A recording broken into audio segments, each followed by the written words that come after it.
Hello fellow queens, this is Isadora and welcome back to my channel. I'm still in Tepoztlan and I wanted to have a little video where I have a snack with you and we catch up. It's been kind of hard to do like talking videos here just because I'm sharing an Airbnb with a friend and there's no doors in this entire Airbnb except for the bathroom, and the brightest room has like very little furniture in it, so it's super echoey. I don't know, I'm not about to like film on top of her and be super annoying in this space that like she's also paying for. Anyway, grab a snack.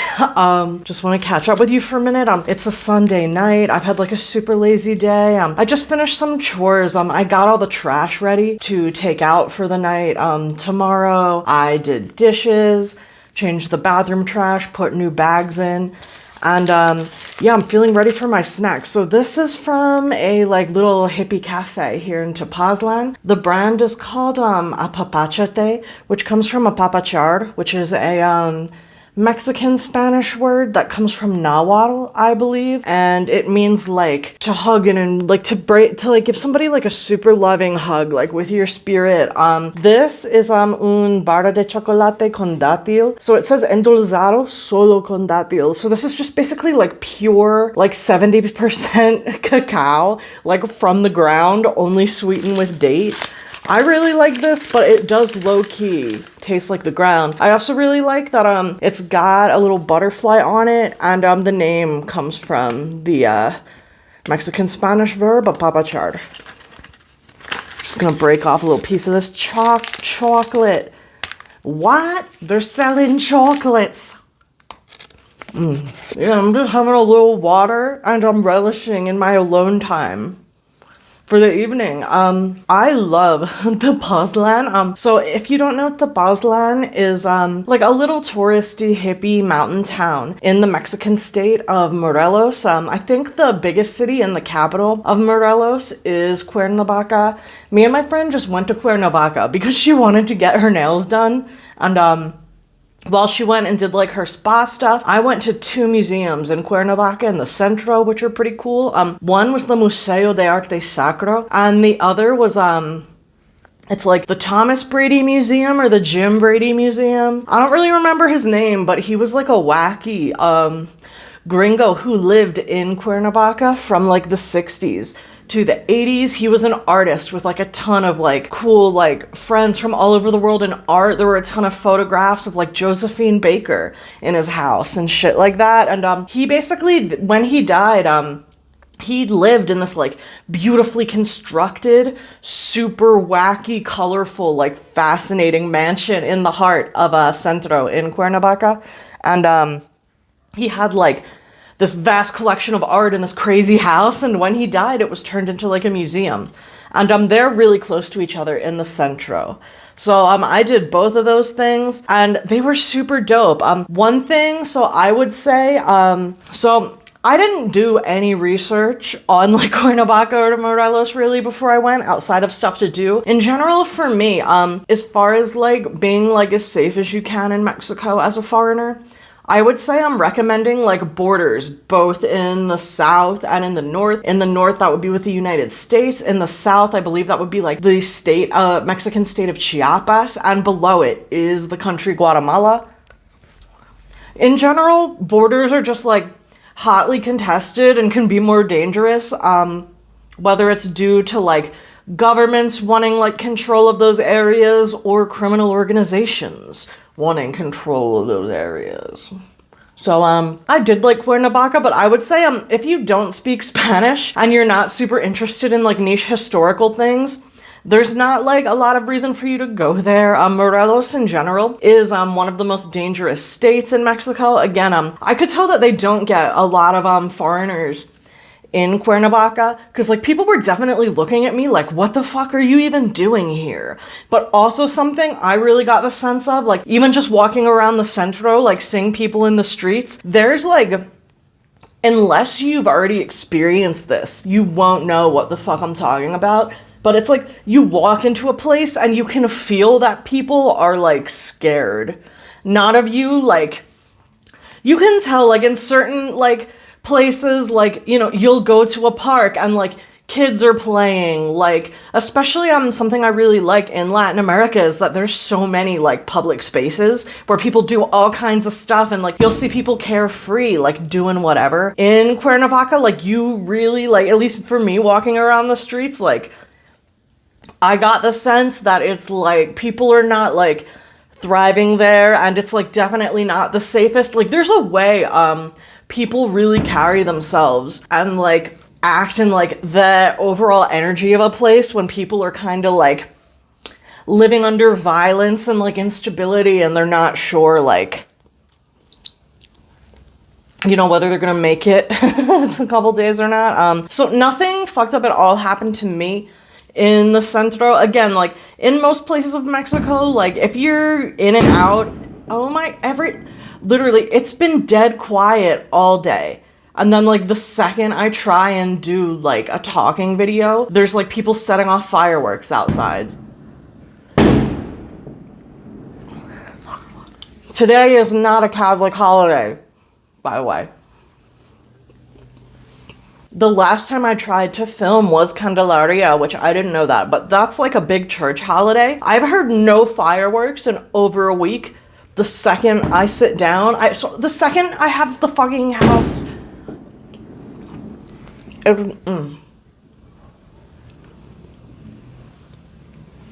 At least I know it's not like gunfire. But we're just gonna keep going. I'm just gonna keep trying, dude. So anyway, I got the real sense that like there's some dark shit going on in like Cuernavaca. And my friend, she was like, I want to move here. Like, I think this is amazing. I feel so safe here. And I did not, so like, as a foreigner in Mexico, like you kind of escape a lot of like the system, because you're like kind of outside of the systems and institutions that are like messed up like for Mexican people, depending on like where you come from. Like there's different things, like there's a lot of like, and it's hard to explain, but so like I got the vibe, like I didn't personally feel unsafe there, but I really got the vibe that like the people who live there are not having like a great time there. And I looked it up, and apparently Cuernavaca is like one of the top cities in Mexico where residents say they're not safe. Like 9 out of 10 people who live in Cuernavaca say that it's like deeply unstable and they don't feel safe. Within the last few years, like foreign corporations have actually like pulled their offices out of Cuernavaca because they think their employees are gonna get like murdered and extorted there. What else did I see looking into it? Oh yeah, so something I found crazy about Cuernavaca. So usually when we're talking about organized crime, a lot of what they do is like infiltrate and pair up with like businesses. Cause like honestly, like I feel like organized crime is just like kind of like a normal stage of capitalism. We pretend it's not, like in the US, like we're like, we don't have a corrupt government. Like we literally have lobbying where like more money goes into lobbying the government, where businesses pay the government to do what they want. More money goes into that than like running our actual government. But Americans will be like, we're not corrupt. And I'm like, yo, like, half our government touching kids. All they do is take bribes from companies and touch kids. That's literally all they do. So like, if you want to be like, oh, like America's the best and like nothing bad happens here and like bad things only happen in Mexico. I mean, a lot of people have said that to me. You're just dumb. It's like not my job to like fix that for you. There's about a dozen criminal organizations like fighting for control of Morelos right now.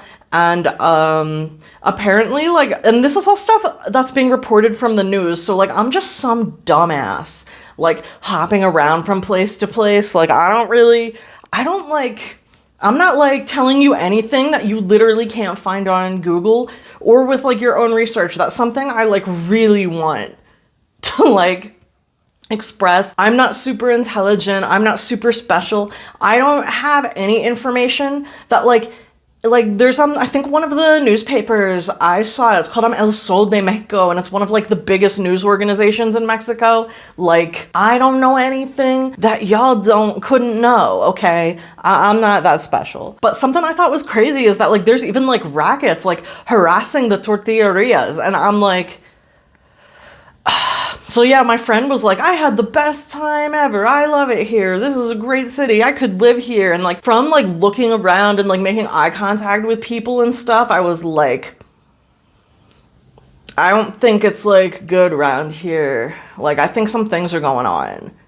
And I was correct. So, but I do recommend, again, like I think again, if you don't speak Spanish and you don't have any reason to be in certain places, I don't really know like why you would go like too far outside of like approved tourist zones. I be going like wherever. I've been in some situations. I lived in Guanajuato in the central of Mexico, which has like, it has like some of the most dangerous cities on earth, like some of the most murders. Like, yeah, I've seen some shit. I actually left Guanajuato because I was like, this reminds me of living in Philly now and I don't want to be here. But yeah, Morelos, I really, really loved the El Museo de Arte Sacro. I really liked, I think it's the Thomas Brady House Museum. Also, I noticed, like, while walking around in Cuernavaca, there's, like, a lot of interesting foods, and it seems like regular, everyday, like, fruit and vegetable markets and, like, tourist trinkets are combined with, like, dark occult objects and, like, spell work and, like, different kinds of bottles. Different, like, I've been seeing a lot in Morelos. I'm like, it'll be like, oh, this is like a cigarette shop and you can buy Agua Florida here. If you didn't know, I'm pretty sure Agua Florida is like attached to voodoo, maybe. I don't practice voodoo. Again, like, that's a closed practice to like people of like Caribbean descent. I do like Irish and Celtic witchcraft because that's where my ancestors come from. But there are some really interesting, like, kind of intertwining between, like, Irish Catholic, like, folk magic and voodoo, just because of, like, the slave trade and, like, the transatlantic slave trade and everything, like, taking, like, Black, like, Africans and Caribbeans, like, to, like, New Orleans to work, and, like, the influx of, like, poor immigrants from, like, fucked up parts of Europe coming down as well, including, my people, the Irish. So there is some interest. I even see certain things, like, I'm especially in Tepoztlan, like, everybody has, like, a cross made out of, like, twigs on their door, and it really reminds me of, like, the Bridget cross. Anyway, yeah, so it was starting to get dark, and Cuernavaca, and, like, my friend was just like, maybe we can do more stuff, like, let's go to the bookstore, let's do this, but, like, I finally get us, like, to the bus station, and we find out that, the bus stations are pretty much only, like, they travel between states, but, like, we're looking for, like, a local bus to get from, Cuernavaca to Tepoztlan. So, like, we're trying to find, like, the local bus, right? And we just get on this random bus where, like, you kind of have to sit curled up because it's so short and so small. And, like, we're just in there with, like, a whole bunch of random people. Probably, like, people who, like, commute, like, to Cuernavaca from, like, the small towns they live in around it. And, like, we're, like, the only foreigners on this bus. We were, like, the only foreigners in Cuernavaca, pretty much. Yeah, it was, you could tell, because, like, when I was trying to get on the bus, I went to the guy, and I was like, hola, buenas tardes, va a Tepoztlan. And he was like, sí, but he, like, yelled at me. And then when we got dropped off, like, it was, bro was not talking to anybody. He was taking no questions. He was pissed off to be there. It's mad real. Sometimes bus drivers, like, they might be driving an empty bus and they'll, like, refuse to stop for people. I see it all the time. Yeah, and we were just going through, like, the highway and, like, some of the little towns in Morelos, which, again, some of the little towns are, like, incredibly dangerous. So, like, we were going through, I think one is, like, Acotopec. There's, like, yeah, it's just mad crazy around here. I think, like, often because, in, like, more tourist zones where there's a lot of money to be made off tourists, I get the vibe that, like, maybe, like, businesses can, like, bribe criminal organizations and stuff, or, like, maybe even a lot of the businesses are operated by criminal organizations, so they just take money that way. But in places where they can't, or where there's like warring factions, that's where things are like unstable and very dangerous, and you could like very quickly be in essentially like a war zone. Yeah, I don't know. I mean, I really love Tepoztlan. I think it's really beautiful here. I've been really loving the street art. I've had some of the best food I've ever had in my life. I tried sutol, which is like mezcal with like a whole fucking rattlesnake preserved in it for the first time. I've learned how to make tlatqueyadas, which is like a pre-Hispanic vegetable patty. I've been in also there's a pre-Hispanic museum in the center of Tepoztlan, which is really cool, where they have like relics going back like thousands of years relating to like the Maya, Olmec, like different groups that lived all over Mexico. So like, I don't know, I've been really like I could like stay in Tepoztlan forever, honestly. I had coca leaf tea for the first time, which is a popular, so like it's not the drug, okay? It comes from the same leaf that makes the drug, but it's processed in an entirely different way. And I would say it has like a similar flavor profile to like green tea or matcha, and it's really popular in like the Andes region. The one I got in a little cafe here is like sourced from Peru. I've been eating like a ton of cacao, like coca leaf tea, like a ton of fresh vegetables, eating really well, living really happy, and I'm super glad I came to Tepoztlan to like unwind from like the most bullshit goddamn year of my entire life, and had like this, again, like this beautiful like 70% cacao, like date sweetened chocolate, goes hard.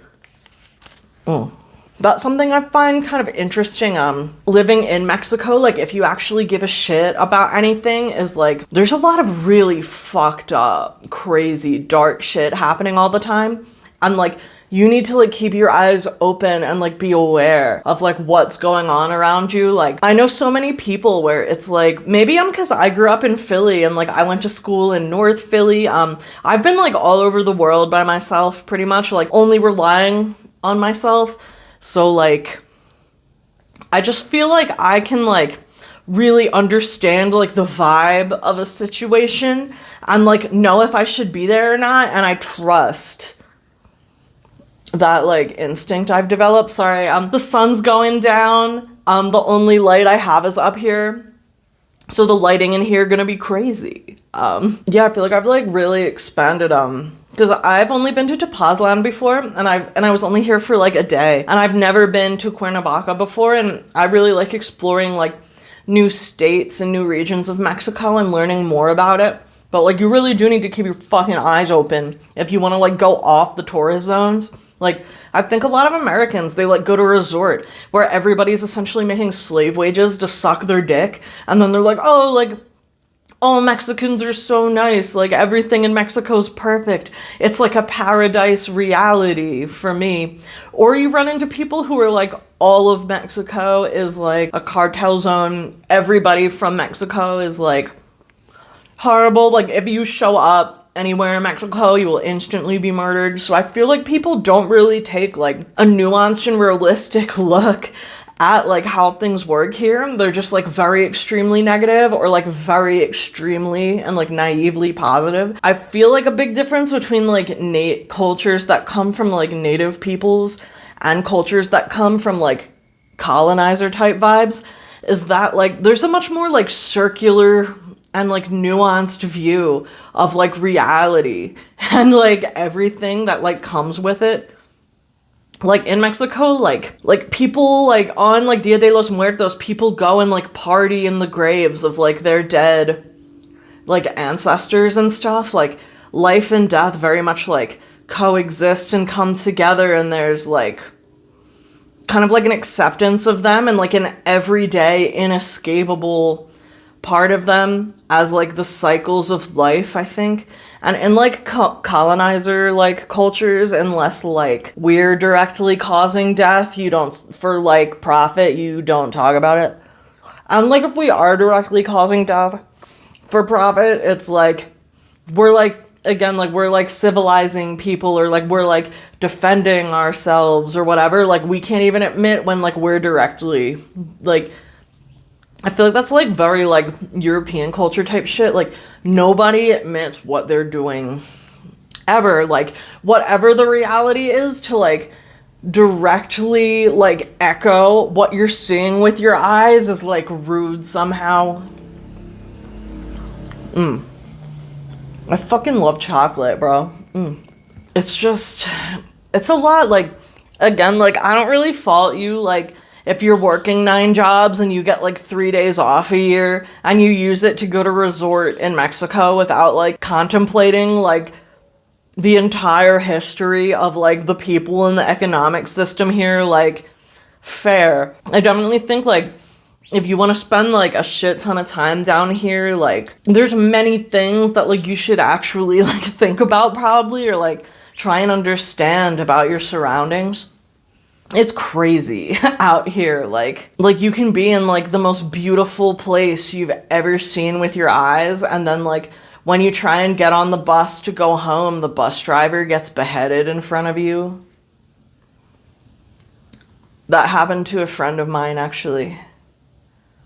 Mexico's fucking wild, but like actually right now, like as I'm in Tepoztlan, like learning all these like native foods and like trying like interesting new like herbs and mushrooms and stuff from Latin America, there's widespread protests in like many major cities in Mexico right now because there's been a wave of disappearances. So like they call them like los desaparecidos, but I mean, and technically like they are disappeared, and they'll be like, we never knew what happened to them, but like there a lot of people, we do have some ideas about like what be happening to these people, and especially in the context of like the Epstein files being released, and you can see in those emails where he's like, I just got like a hot 9-year-old girl from Brazil and things like that.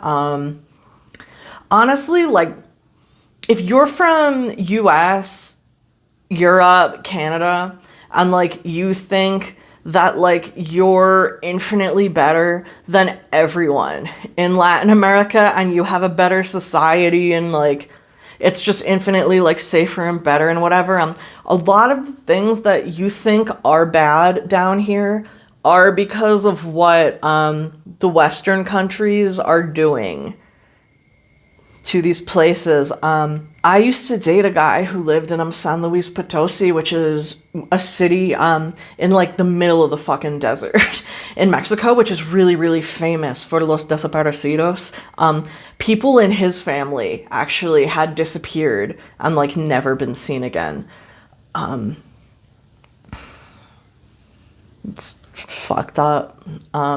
So basically, these people are being taken for like physical slavery, like Dubai slavery. They're being taken for like Epstein-ass purposes, or especially like something I've really noticed here in Tepoztlan, like you'll walk past like a pole in front of like a grocery store, or like a random like board in an alleyway, and it'll just be plastered with the faces of like young men who've disappeared, and it'll be like, have you seen this man? Have you seen this man? Have you seen this man? And it's like, and all in every city in Mexico, and especially Mexico City, like you can find like, it's just like the people, the desaparecidos, like everywhere. And many people think these people, especially if they're young, they're also being taken for organ harvesting. So it's literally all of these people are disappearing for the consumption of very, very rich people in Western countries in a variety of ways, however they desire to use their bodies, essentially. That's why all these people are being taken. And actually, there's a ton. So, like, and while we talk shit about Mexico for this, like, compared to, like, population size, way more people actually disappear in the US every year. And in Canada as well, like, something, like, again, in Mexico, people talk a lot about, like, gender violence, femicide. In Canada, they, like, pretend that's not happening, but there's genuinely, like, a genocide of like the natives of Canada, like still ongoing to this day. Like there's like whole highways that are famous in Canada amongst like native communities because that's where especially native women get like snatched from, where they become desaparecidas and they're never seen again. So I mean, but yeah, there's and something I was told a lot when I was out in San Luis is that there's it's like hay temporadas, so it's like there's seasons where they come and snatch people. I know somebody who one of their female friends was actually kidnapped and she escaped. And again, like these things are happening largely because of the demand for bodies of wealthy Westerners, whether they want their organs, whether they want them to do labor, whether they want them for Epstein reasons. I just want to talk about some of that shit because, like, sometimes I'll hear, like, it's just weird to hear Americans either be like, everything in Mexico is like perfect, everybody's so nice to me, and they never left the resort, or to hear Americans be like, Mexico's a hellhole, everything's falling into the ground. I'm like, the things that you actually don't like about Mexico and think are bad are because of the demands of the wealthy in your own country, who you think buying all these disappeared people, who you think wants their organs, who you think wants them for a variety of types of labor. More fireworks. But it's just weighing mad heavy on me, especially after being in Cuernavaca and like just looking around and seeing like, it's hard to describe like the different vibes you get in like different places, or like when you walk in somewhere and you're like, oh, like these people mad scared. Anyway, yeah, I do love Tepoztlan. Yeah, I'm personally having like a very beautiful experience in Tepoztlan, but that doesn't mean that like I don't keep certain things in mind or like notice certain things. Another firework. That's kind of cool, seeing a fireworks show over the mountains outside my window. But yeah, I don't even remember like all the things I said to you, but I have a little bit while left in Tepoztlan, and I'm really loving it. But yeah, I just want to talk about some real shit that's like happening too, because I think it's like important to say. Anyway, I'm Isadora. Thanks for watching this if you did, and catch you in the next one. Bye.